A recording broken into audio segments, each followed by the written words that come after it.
നമ്മളിപ്പോ ഇന്നലത്തെ ന്യൂസാണ്, അതിനെ ആസ്പദമാക്കിയിട്ടാണ്. ഒരു 10-80 ദിവസം നമ്മുടെ AKG സെന്റർ ആക്രമണം കൊണ്ടാടിയ മാധ്യമങ്ങളാണ് ഇവിടെ നമ്മുടെ ചുറ്റുമുള്ളത്.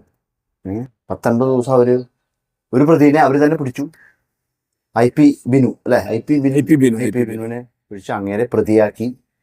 ബിനു IP AK സെന്റർ ആക്രമണവുമായി ബന്ധപ്പെട്ട് ആ സമയങ്ങളിൽ മാധ്യമങ്ങളിൽ മൊത്തം എന്നെ പ്രതിയാക്കാനുള്ള ശ്രമമായിരുന്നു. ഇപ്പോൾ അതിൻ്റെ യഥാർത്ഥ സത്യാവസ്ഥ പുറത്തു വന്നിരിക്കുകയാണ്. ഈ കാലഘട്ടത്തിൽ മാധ്യമങ്ങൾ നടത്തുന്ന നുണകൾ ജനങ്ങൾ തിരിച്ചറിയണം.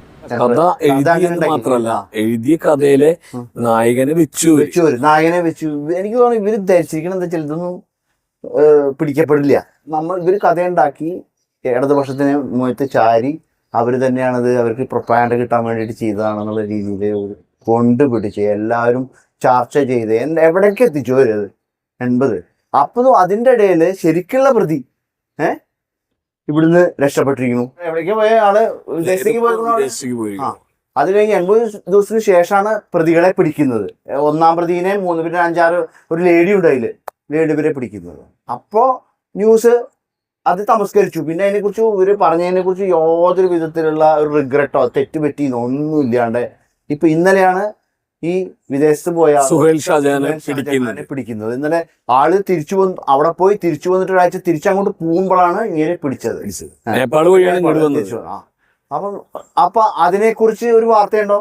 അതുമില്ല. ഞാൻ നോക്കിയിട്ട് ഇന്ന് മാതൃഭൂമി നോക്കിയിട്ട് ആ വാർത്ത എന്ന് പറഞ്ഞ അതിനെക്കുറിച്ച് ഒരു ചെറിയൊരു പരാമർശം പോലും ഇല്ല. അല്ല സാർ, അതിൽ മാത്രമല്ലല്ലോ, നമ്മള് ഇപ്പോ ഇന്ത്യയിലെ തന്നെ എക്കാലത്തെയും ഏറ്റവും വലിയ കളവായ ഇലക്ട്രൽ ബോണ്ട് സുപ്രീം കോടതി വിധി വന്നതിന് ശേഷം മറ്റുള്ളൊക്കെ ആരോപണങ്ങളല്ലേ, അതിനെക്കുറിച്ച് പോലും ഇവിടെ ഒരു ബൃഹത്തായ ചർച്ച നടന്നില്ല. ഇപ്പൊ നീറ്റ് എക്സാമുകൾ അതിനെക്കുറിച്ച് വലിയ ചർച്ച നടക്കുമ്പോഴും നമ്മളവിടെ ഇത് മിണ്ടാതിരിക്കുകയാണ്.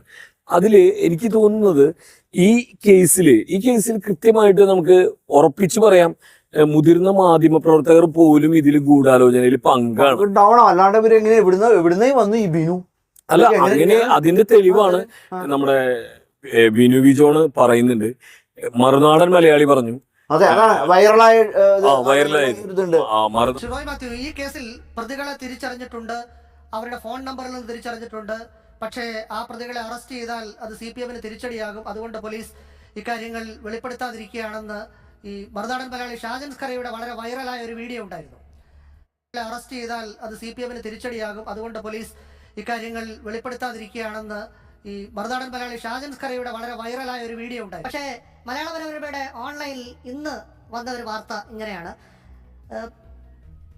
സംഭവം നടന്ന ദിവസം നിരവധി തവണ AKG സെന്റർ വഴി സ്കൂട്ടറിൽ കടന്നുപോയ ആളിനെ പോലീസ് കണ്ടെത്തിയെങ്കിലും പാർട്ടിക്കാരനാണെന്ന് വ്യക്തമായതോടെ തുടരന്വേഷണം ഉണ്ടായില്ല. അന്നേ ദിവസം 12 തവണ ഇയാൾ നഗരത്തിലെ CPM നേതാവുമായി ഫോണിൽ സംസാരിച്ചെന്നും അന്വേഷണത്തിൽ വ്യക്തമായിരുന്നു. മലയാള മനോരമയുടെ ഓൺലൈനിൽ ജൂലൈ 23-ാം തീയതി 4:44 ഇട്ട വാർത്തയാണ്. അങ്ങനെ ഫോണിൽ സംസാരിച്ചെന്നും അന്വേഷണത്തിൽ വ്യക്തമായിരുന്നു. മലയാള മനോരമയുടെ ഓൺലൈനിൽ ജൂലൈ 23-ാം തീയതി 4:44 ഇട്ട വാർത്തയാണ്. അങ്ങനെയെങ്കിൽ ക്രൈംബ്രാഞ്ചിന് ഇത് വിട്ടത് എന്തിനായിരുന്നു? ഈ വാർത്തകൾ വന്നതിന് ശേഷം ഈ മറുനാടൻ മലയാളിയിൽ വന്നു, ജനൻ TV-യിൽ വന്നു, ഇപ്പോൾ ഏറ്റവും ഒടുവിൽ മലയാള മനോരമയുടെ ഓൺലൈനിൽ ഈ വാർത്ത വരുന്നു. ഈ വാർത്തകൾ വന്നതിന് ശേഷം ഈ മറുനാടൻ മലയാളിയിൽ വന്നു, ജനൻ TV-യിൽ വന്നു, ഇപ്പോൾ ഏറ്റവും ഒടുവിൽ മലയാള മനോരമയുടെ ഓൺലൈനിൽ ഈ വാർത്ത വരുന്നു. ഇതെല്ലാം അന്തരീക്ഷത്തിൽ നിൽക്കുകയാണ്. ഈ കഴിഞ്ഞ 2 മാസമായി കേരള പോലീസ് സ്വയം അപമാനിതരാവുകയും അതേപോലെ തന്നെ പൊതുജനത്തിൻ്റെ ശ്രദ്ധ തിരിച്ചുവിടാൻ വേണ്ടി സർക്കാർ ആസൂത്രണം ചെയ്ത എല്ലാ പദ്ധതികളും പൊളിഞ്ഞു പോകുന്ന കാഴ്ചയാണ് നമ്മൾ കണ്ടുകൊണ്ടിരുന്നത്. ആദ്യം PC ജോർജിന്റെ അറസ്റ്റ്, അത് കഴിഞ്ഞ് വീണ്ടും കേരള പോലീസിന്റെ അഭിമാനത്തെക്കുറിച്ച് നിങ്ങൾ ചർച്ച ചെയ്യേണ്ട, നിങ്ങളുടെ അപമാനത്തെക്കുറിച്ച് മാത്രം നിങ്ങൾ പറഞ്ഞാൽ മതി. അതുപോലെ ജനൻ TV പറഞ്ഞു, മനോരമ പറഞ്ഞു, ഏഷ്യാനെറ്റ് പറഞ്ഞു. കൃത്യമാണ് എന്ന് വെച്ചിട്ടുണ്ടെങ്കിൽ അവർക്കറിയാം ഇത് ഇനി ഇതിലേക്ക് പ്രതികളിലേക്ക് എത്താൻ പോകുന്നില്ല. അപ്പൊ ഞങ്ങൾ പ്രതികളെ നിശ്ചയിച്ചു. അപ്പൊ പിന്നെ എങ്ങനെയാണെന്ന് വെച്ചാൽ വെറുതെ കാടടച്ച് വെടിവെക്കണമെങ്കിൽ നല്ലത് കൃത്യമായിട്ടൊരു പ്രതിയിലേക്ക് കൊണ്ടുപോകാം. IP ബിനു അയാള് ആണ് എന്ന് അങ്ങോട്ട് നിശ്ചയിച്ചു. കാരണം ഒരു പാവം എന്താ പറയാ, ഒരു പാവം മനുഷ്യൻ, അയാള് ഈ വെള്ളം എടുത്ത് കൊടുത്താലാണ് അയാൾക്ക് ജീവിക്കാൻ പറ്റും. അയാൾ വെള്ളം എടുത്ത് കൊടുക്കാൻ പബ്ലിക് ടാപ്പുകൾ കുറഞ്ഞു. അപ്പൊ AKG സെന്ററിന്റെ സൈഡിൽ ഒരു പബ്ലിക് ടാപ്പ് ഉണ്ട്. അവിടെ നിന്ന് വെള്ളം എടുത്ത് കൊടുക്കാൻ ഒരു മനുഷ്യനെ കുറ്റവാളിയാക്കി, തട്ടുകടക്കാരനും ഇയാളെയും കുറ്റവാളിയാക്കി ചിത്രീകരിച്ച് പലവട്ടം വാർത്ത ചെയ്തു. അത് കഴിഞ്ഞതിന് ശേഷം ബിനുവിന്റെ നിർദ്ദേശപ്രകാരം എന്ന് വരുത്തി ഇത്രയ്ക്കൊക്കെ ഇവർക്കെതിരെ കേസ് എടുക്കണ്ടേ? ഈ പറഞ്ഞവർക്കെതിരെ കേസാണ്. ഗവൺമെന്റിനോട് ഒരു അഭ്യർത്ഥനയാണ്, ഇതിൽ കേസ് എടുക്കണം. ചെയ്യണത് അതെ, അല്ല എന്തെങ്കിലും ചെയ്യണതല്ല, കേസ് എടുക്കണം. ഒരു വാക്കുണ്ടല്ലോ, നമ്മുടെ ബിനു ജോൺ ഉപയോഗിച്ച വാക്കുണ്ട്, അതായത് നമ്മുടെ മന്ത്രി അല്ല ഭരണത്തെ കുറിച്ചുള്ള തെമ്മാടി ഭരണം. അതുപോലെയാണ് ഇപ്പോ ആ വാക്ക്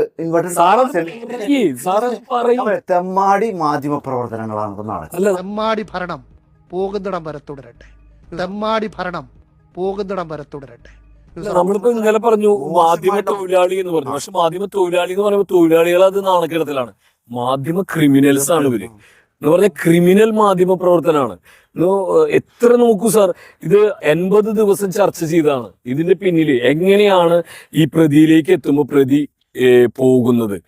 സുധാകരൻ എന്തുകൊണ്ടാണ് ഈ പ്രതിയുടെ പേര് ബിനുവിന്റെ പേരൊക്കെ മാഞ്ഞുപോയി എന്ന് പറയുന്നത്? പോലീസുകാർക്ക് കൊടുത്തിരിക്കുന്ന ഒരു മെസ്സേജ് മുൻ കൗൺസിലർ IP ബിനു ആണ് എന്നാണ്.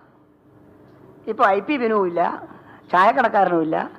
ഇപ്പോൾ കോൺഗ്രസിന്റെ പ്രവർത്തകരാണ്, നേതാവുമായി വളരെയേറെ ബന്ധമുള്ള ഒരാളാണ് എന്നൊക്കെ പോലീസിൽ സോഴ്സിൽ നിന്ന് നമുക്ക് കിട്ടുന്ന ഒരു ഇൻഫർമേഷനാണ്. പോലീസ് ഇത് പിടിക്കപ്പെട്ടില്ലായിരുന്നു എന്ന് വെച്ചാൽ ഇപ്പോഴും ഇത് ആഘോഷമല്ലേ? പൂരം ആഘോഷം നമ്മൾ പറയണ പോലെ സാധാരണഗതിയിൽ ഇപ്പൊ തൃശ്ശൂർ പൂരത്തിന്റെ പോലെയാണ് വാർത്തകളെ നിർമ്മിക്കുക. എന്ന് വെച്ചാൽ ഒരു ചെറിയ പൂരം വരും, കണിമംഗല ശാസ്ത്രവ് ചെറുതായി ഒന്ന് വരും. അത് കഴിഞ്ഞാൽ പിന്നെ നമ്മൾ കുറച്ച് നോക്കുമ്പോൾ പൂരം റൗണ്ട് മുഴുവൻ പൂരാണ്. ആ പൂരം ഇങ്ങനെ നിറഞ്ഞ് കുടമാറ്റത്തിലേക്ക് എത്തും. അത് കഴിഞ്ഞ് വെടിക്കെട്ടിലേക്ക് എത്തും. അങ്ങനെ ഉപചാരം ചൊല്ലിന്റെ ചടങ്ങുകൾ അവസാനിക്കും. അതേപോലെ ഗംഭീരമായിട്ട് ഒരു ആഘോഷമായിട്ട് നടത്തി പോകുന്ന പരിപാടിയാണ് വാർത്താ നിർമ്മാണം എന്ന് പറയുന്നത്. യഥാർത്ഥ വാർത്തയിലല്ല, വാർത്താ നിർമ്മാണത്തില്. അതൊരു ഗംഭീര പരിപാടിയാണ്. ആ പരിപാടി എന്തായാലും PG സുരേഷ് കുമാർ, അതുപോലെ ബിനു വി ജോൺ, സിന്ധു സൂര്യകുമാർ, അബ്ജോദ് വർഗീസ് എന്ന് വേണ്ട ഇപ്പൊ നമ്മുടെ പ്രമുഖരായിട്ടുള്ള എല്ലാ മാധ്യമ പ്രവർത്തകരും ഇതിൽ ഒരേ സൈഡിൽ നിന്ന് മാത്രം ചിന്തിച്ചവരാണ്, ഒരേ സൈഡിൽ നിന്ന് മാത്രം പറഞ്ഞവരാണ്. അത് പറയേണ്ടതാണ് അല്ലെ? ഇതിൽ ഗൂഢാലോചന ഇവർക്കെതിരെ, ജനൻ TVക്കെതിരെ, ഏഷ്യാനെതിരെ, മനോരമയ്ക്കെതിരെ കേസ് എടുക്കണമെന്നുള്ളതാണ് ആഭ്യന്തര വകുപ്പിനോട് അഭ്യർത്ഥിക്കാനുള്ളത്. ഈ പറഞ്ഞത് എന്ത് തെളിവിന്റെ അടിസ്ഥാനത്തിലാണെന്ന് അവര് പറയണം. സാധാരണ ജനങ്ങളായ ഞാൻ ബിജു പവിത്ര, മദൻ ഗോപാൽ, നന്ദി, നമസ്കാരം.